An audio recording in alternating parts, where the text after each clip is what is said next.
Hi everyone, I just finished video 2 training with Master Douglas Chan, and here are my key takeaways. The mindset before we learn Qimen Dunja. These are some important tips that he shared. Practice makes perfect. It's okay to make mistakes during practice. In training, we can learn from errors, but in real life, mistakes mean to suffer, so practice properly. We must believe Qimen will work for us. We believe our focus become 100% because if we doubt, the reading will be off. We need to expand our creativity and imagination. This determines our next level in Qimen. Important, Qimen is not a religion, it's metaphysics, so no conflict with personal beliefs. Focus on the one school of Qimen to avoid confusion. Create a buddy system, 2 or more for effective learning, and the Qimen mobile app is like a cheat code, so download that to make learning easier and faster. Test the concept multiple times in order to identify your weakness and work on it. Master Douglas explained that in any metaphysics, including Qimen Dunja, there are 4 areas of our lives that consist of the heaven, earth, human, and time or space. Heaven is fixed. Things like our birth time, DNA, parents, siblings, they can't change. Earth can be changed. The country we live in, our environment, our home, office, the advantage of good feng shui. While human part is our choices, how we act, how we react, who we mix with, and our beliefs. So the good news is 2/3 of our lives can be changed. Even if the heaven part is bad, our choices and environment can change the outcome. So Qimen helps us make better choices. Time matters. The moment we take action determines the result. Same action, different time, different outcome. So Qimen is about doing the right thing at the right time.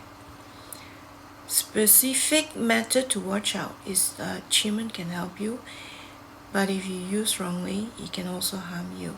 The law of effect says, however you use Qimen on others, the same energy will react back on you. Qimen Dunja basics we've covered are the foundation, which is the Yin and Yang energy. Yin basically means the dark, passive, feminine, death, moon, lifeless. Yang is bright, sun energy, male, life. So when we look at the chart, a good one will have something bad inside. And when it is a bad chart, something is good inside as well. Hence, in a chart, good and bad exist together. From the yin and the yang, the final 8 important sectors became the 8 trigrams in the 9 palaces or boxes. The Qimen plotted every year is fixed at its location.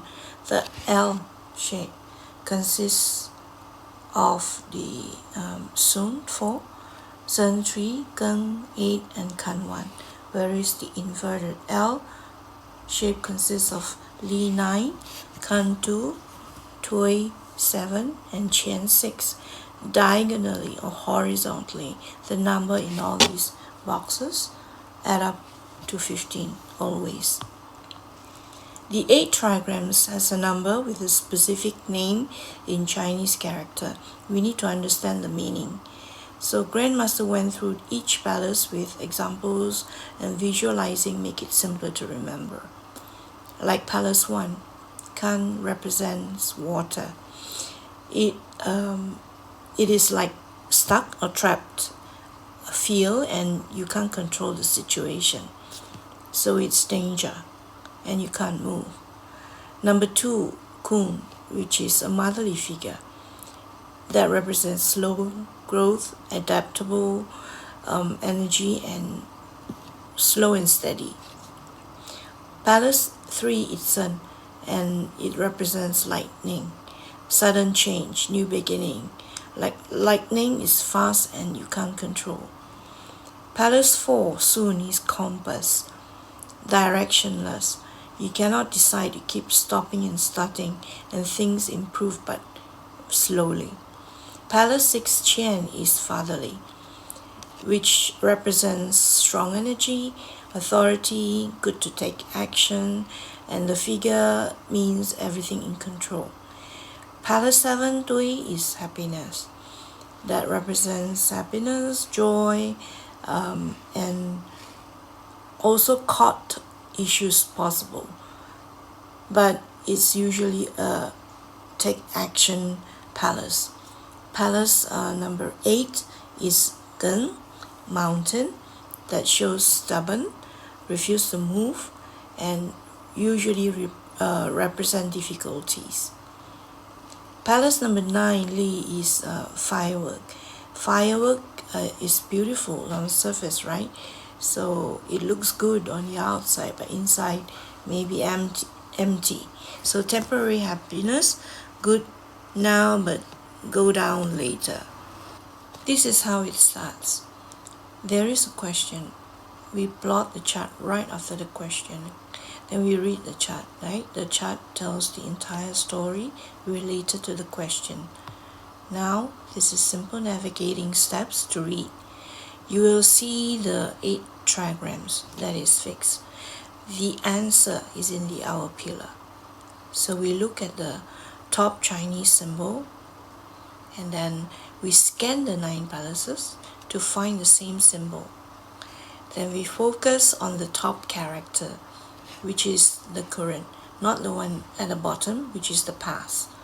Then we look for the black color character in the palace and ignore the gray color of the same character. If you see an emptiness symbol, means something has changed. So that palace is empty and it's not valid. Then we continue to look at the direct opposite palace instead, which is the real answer. And then check the 3 main symbols in the center of that palace. The colors matter. Red usually means good energy. Black means bad energy. And that means if there's more red, means positive outcome.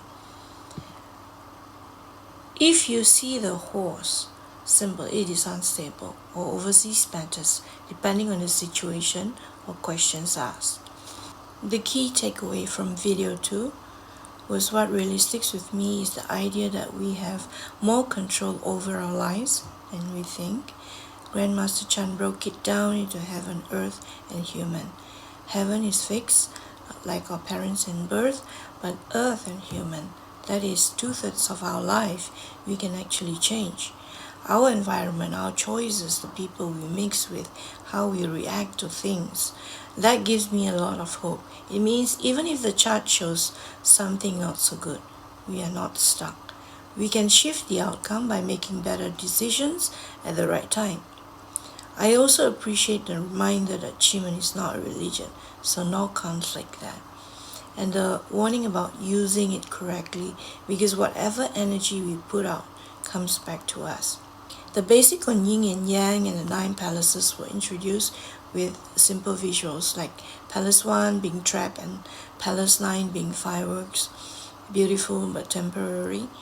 The reading steps were clear too.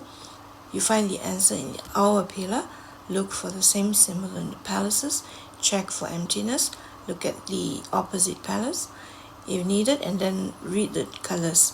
Red is good, black is bad, and the horse symbol means unstable and overseas matter. This lesson gave me the confidence that with practice, I can actually start reading a chart and understand the energy around me. So thank you, Grandmaster Douglas Chan, for the guidance.